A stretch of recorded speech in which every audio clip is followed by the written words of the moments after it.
Okay, so the text says, as you sent me into the world, I'm sending them into the world. What was Jesus sending us into the world for? What did this look like?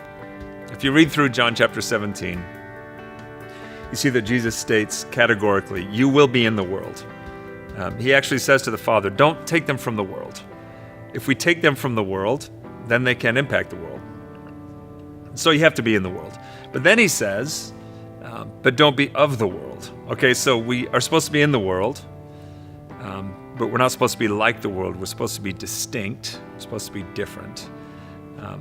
And he says the reason for this is because you're sent to the world. So if we're going to actually make a difference in the world, we have to be in the world, but we can't be of the world because we're sent to the world. Now, if you look at the history of the church, you see problems on all parts of that, right?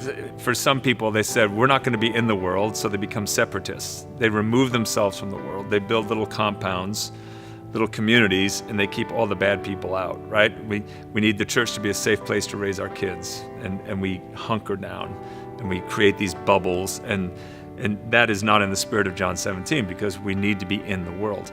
Some people go to the other extreme, and they're like, in the world, woohoo! And they go nuts, right? And they look exactly like the world. They do everything the world does. They have no values that are consistent with Scripture.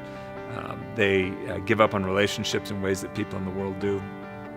And they get involved in addictions and things and don't think anything of it. They have become like the world.